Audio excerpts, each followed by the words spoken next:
朋友们好，这里是大时局，我是唐玉。10月10号，平壤要搞一场史上最大的阅兵。金正恩准备把火星20洲际导弹、无人机群，甚至传说中的秘密武器都搬上舞台。表面上是军事秀，但真正的对象不只是美国，更可能是习近平。想想看金正恩是刚刚去北京看完阅兵，现在换他在平壤搬场子，习近平去不去呢？去了就跟俄罗斯、朝鲜绑在了一起，释放新冷战的信号；不去呢，平壤就会更靠向莫斯科，北京直接失控。偏偏同一时间，川普又打来电话。美国国会代表团要飞到北京，一边是小兄弟的军事秀，一边是华盛顿的外交试探。习近平是被夹在中间，左右不是人了。我们先来看看这次朝鲜阅兵本身的细节。10月10号是朝鲜劳动党建党80周年，韩联社引述消息就报道说，从卫星画面来看，平壤美林机场附近的阅兵训练场这段时间人员密集，车辆和装备是川流不息。韩国情报部门推测，朝鲜可能在筹备定于下月10日举行的劳动党建党80周年纪念阅兵式。从人员和设备规模等来看这将是一场规模空前的大阅兵。韩国情报部门甚至认为，参阅部队人数可能超过1万人，除了正规军，还会有工农赤卫军来参加，甚至可能安排群众来游行。这可能是金正恩执政以来规模最大的一次阅兵了。那再来看装备，外界普遍认为有3大看点：一是火箭炮-20新型洲际导弹，这是朝鲜在火星炮-19之后的升级版，据说采用了新型固体燃料发动机，有可能具备分导式多弹头，甚至有高超音速的能力。俄罗斯专家就直言说，这种导弹理论上可以打击美国本土。根据朝鲜日报报道，金正恩参加北京阅兵回国之后9月8日参观了计划用于新一代洲际导弹 ICBM 火星-20型的采用高功率和新材料的新型固体燃料发动机的地面喷射试验。韩国统一部认为，朝鲜宣布开发新型发动机存在着很强的对美信息性质。考虑到这个消息是在金正恩参加完中共抗战胜利纪念日阅兵式后立即公开的，认为这次实验具有对外对美信息的性质。朝鲜是否会在下个月10号朝鲜劳动党成立80周年前后进行洲际弹道导弹的试射等行动，成为引人关注的焦点。第二是新型坦克和装甲车，这在金正恩的多次视察中已经都间接曝光了。外形被认为模仿俄罗斯的阿玛塔坦克，朝鲜希望借此展示陆军现代化，但真实性能存疑。第三是无人机系列，包括战术攻击无人机和新型侦察机。据朝鲜中央通讯社报道，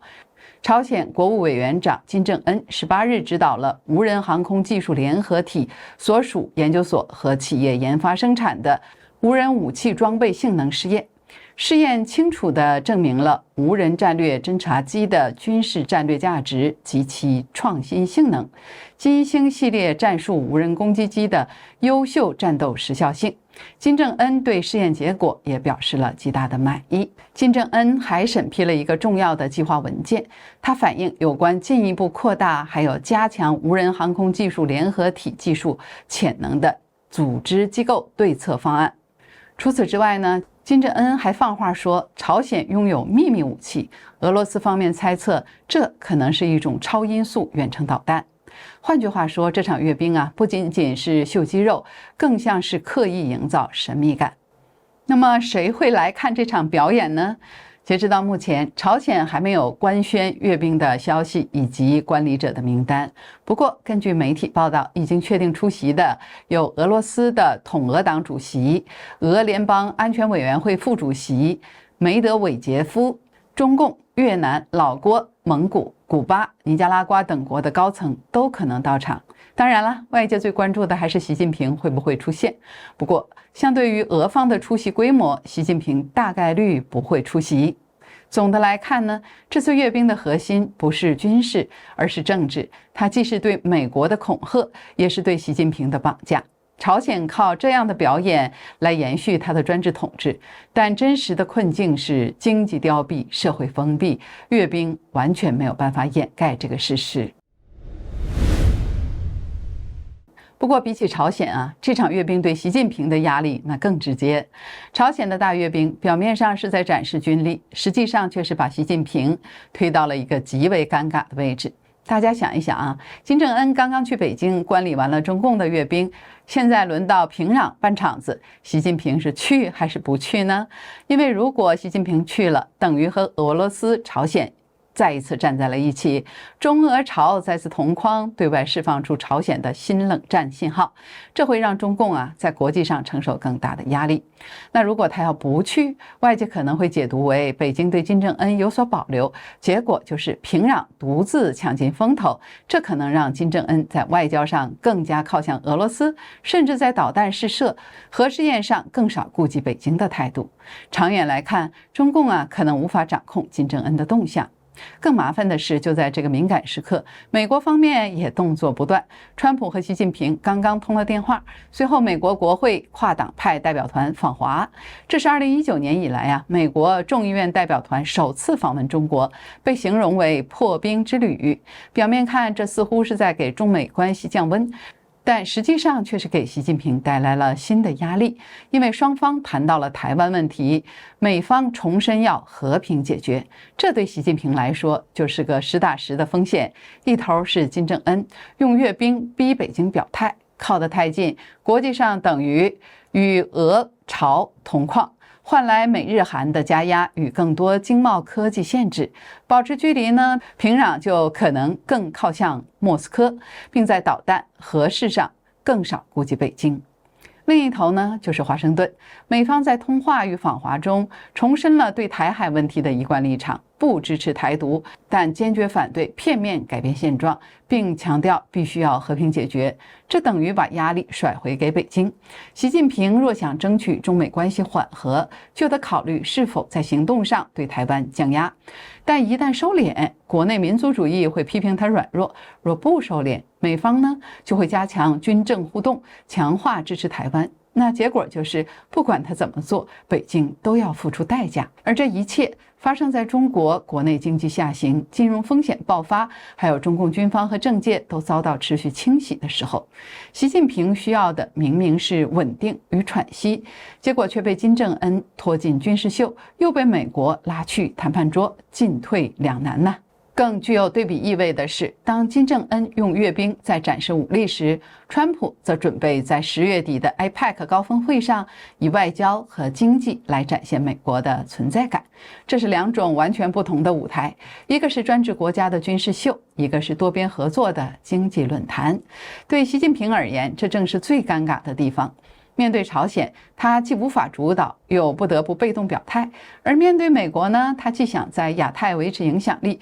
却又缺乏真正的经济筹码。当一边是小兄弟的阅兵绑架，一边是川普用 APEC 扩张盟友圈，北京就显得进退两难。其实从更大的历史视角来看，这场阅兵还折射出一个残酷的规律。评论人杨恒军早在10多年前就提出了一个专制国家70年大限论。近代以来的专制体制寿命几乎都难以超过70年，比如说苏联74年，东欧更短，40多年就已经纷纷解体了。而中共的政权如今是刚刚走到了75年。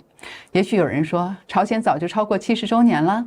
其实朝鲜之所以能够延续，靠的是家天下的世袭模式，而中共靠的是邓小平的经济改革来延寿。但是在习近平时代，经济下滑，国际孤立，内部清洗，让政权的合法性是迅速流失。这也是为什么我们看到关于政变关于习近平逝世的传闻是层出不穷。无论真假吧，他们都反映出民间对体制不稳的直觉感受。当一个政权进入了大限倒计时的时候，即使外表看似强硬，其实也会是内外交困。值得注意的是，杨恒军的理论并非宿命论，他强调历史的关键在于人，未来不是上天注定的，也不是只能等待，而是由人共同创造的。这句话对今天的中国尤为重要。很多人都习惯说，历史决定我们，利益集团太强大，民众太愚昧，于是就把自己从历史责任中抽离。